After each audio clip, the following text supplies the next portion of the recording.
Let's talk about a simple way to develop intellect, specifically the secret of the single stimulus. We all have this universal desire to build true intelligence, right? Whether we're trying to sharpen our own minds or set the next generation up for success. But honestly, very few people know how to actually get there. So that brings us to the big core question. How do you actually develop intellect? We constantly fall into this trap. We think the path to a higher intellect is paved with endless tuition classes, expensive tutors, and just stacking up course after course online. We kind of assume that if we just cram more information into our heads, we'll magically get smarter. But the research we're unpacking in today's explainer, it flips that entire idea on its head. If you ask most parents or even highly ambitious adults, they immediately start looking for some heavily structured curriculum. But we've got to bust this myth right out of the gate. Extra classes do not build intelligence. More tuition does not develop your core intellect. Why? Because these platforms are obsessively focused on the how-to. They teach you the mechanics of solving a specific problem just to pass a specific test. And in doing so, they completely ignore the foundational engine of intelligence, which is the why. When you only focus on how-to, you're basically treating the brain like a dusty old filing cabinet, instead of the incredibly powerful processing engine it actually is. Okay, let's dive into this. The source material tells us that if we really want to talk about intelligence, we have to completely change our vocabulary. We need to reframe intelligence as curiosity. Parents really shouldn't be asking, how do I develop intelligence in my child? Instead, the question needs to be, how do I develop curiosity? Because curiosity is the underlying trait that absolutely must be nurtured. It is literally the raw material of intellect. Nurturing intellect actually means aggressively protecting that raw, unstructured curiosity before it gets systematically eroded. And make no mistake, it does get eroded. It's like as we grow, our natural instinct to freely explore is just slowly replaced by these rigid rote learning systems that care way more about rote memorization than actual deep understanding. And this dynamic perfectly captures the real tragedy of rote learning. We get pushed into this mechanical trap as we grow up, where the mind just becomes obsessed with a single, uninspiring metric. It just drones on. Did I get it correct? Did I memorize the fact? Is this the right answer? It's just a dead end. It's binary, and it shuts down thought completely. But contrast that with the active, vibrant mind, the one that leaps up and asks, why? Why does it work this way? Why did this happen? Growing up often replaces that beautiful expanse of why with the limiting, narrow desire to just get the correct answer and move on. We lose the investigation, and in doing so, we lose the development of true intellect. So what's the antidote to this rote learning trap? Well, the source material introduces this brilliantly elegant solution called the single stimulus method. To truly develop intelligence, you expose the learner, let's say a child, to just a single sensory input at a time. Just one piece of the puzzle, not the whole picture. Just one stimulus, and then, and this is absolutely crucial, you step back. You let their brain do the heavy lifting to figure it out.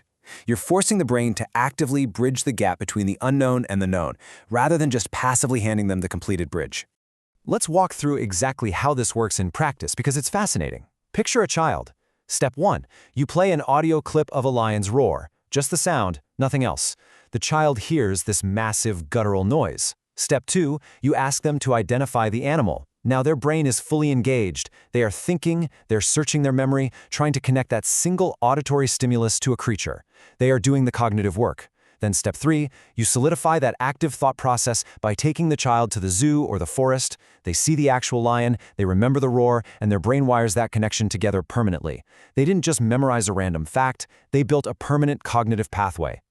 Now let's contrast that with how we usually do things, because this really gets to the core problem we face today. What happens if you provide two sensory stimuli at the exact same time? Well, the entire process of intellect building suffers instantly. Think about a child watching a movie of a lion roaring. The screen provides the visual of the lion and the audio of the roar simultaneously. So what does the child's brain have to do? Absolutely nothing. The movie has already connected the two stimuli for them. The child doesn't need to think about it at all. The essential active thinking part of the brain is completely bypassed and replaced by mere passive rote memory. This brilliantly illustrates the hidden danger of screens and overstimulating media. An isolated, single stimulus demands active thinking. It demands a cognitive workout that is just filled with curiosity and effort. But feeding the brain dual stimuli, like watching a video, results in passive rote memory. The screen connects all the dots for you. It spoon-feeds you the reality, leaving the intellect completely dormant. When you give the brain the visual and the audio simultaneously, you are basically robbing the learner of the opportunity to figure it out for themselves. You're stealing their cognitive workout. But it doesn't stop there. Once you've mastered the basic connections using a single stimulus, you level up. You level up the intellect by moving to the next stage, which is differentiating. Differentiating is the process of analyzing nuances, variations, and those really fine distinctions. It's moving way past just knowing that is a lion and diving deep into the intricate details of what makes that lion unique in different circumstances. This is where high-level critical thinking is truly forged. Let's activate our own minds right now. We know the roar. But wait, does that lion roar differently based on its mood or what it wants? Is the acoustic pitch different when it's just being playful with its cubs? What about when it is fiercely angry? Or when it's desperately hungry? Notice how just asking this forces the brain to intensely analyze tiny auditory variations? Let's keep pushing. Is there a fundamental difference between that roar and, say, a dog's bark? Acoustically, mechanically, purposely? How do these two single stimuli actually differ from one another? You are forcing the brain to compare, contrast, and categorize entirely on its own. And here is where we get incredibly specific. Think about this really unexpected question derived straight from our source. Why doesn't the lion bark? Biologically, evolutionarily, why is the lion's vocal apparatus designed for that specific roar, while a completely different animal barks? This is pure, unadulterated curiosity at work. And finally, why does the massive lion roar, but the tiny house cat sitting in your living room does not, even though they are both felines? Do you see what we're doing here? By escalating these comparative why questions based on just a single initial stimulus, we are fueling deep, rigorous cognitive development. We aren't just memorizing facts from a textbook, we're building complex intellectual architecture in the brain. So, how do we actually apply this in the real world? Well, the source gives us a very clear, concrete toolkit of approved single-stimulus experiences to kickstart this intellect development. A book, a photograph, a walk through a museum, a trip to the zoo. Notice what all of these have in common? They require the observer to actively bring their own imagination and cognitive processing to the table. And the final, absolutely most important directive on this list? Stop the TV. Seriously, you have to cut off the dual stimuli spoon feeding that is short-circuiting this vital process. Now for the ultimate twist. We've been talking a lot about children and parents today, but here is the emphatic truth straight from the source. This exact same way works for an adult too. I absolutely love this. This isn't just some parenting hack. It is the fundamental secret to maintaining, protecting, and endlessly growing our own adult intellects.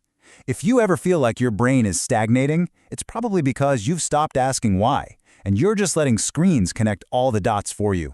Which leaves us with one final, deeply personal question to consider as we wrap up this explainer. What will your next single stimulus experience be? Are you going to keep defaulting to the passive, dual stimuli world of scrolling and watching? Or are you going to unplug the screens, look at a single photograph, read a challenging paragraph, or just listen to a complex piece of music and let your active, curious mind do the heavy lifting it was designed to do? The choice to build your intellect is entirely yours. Keep exploring, stay curious, and we'll catch you in the next one.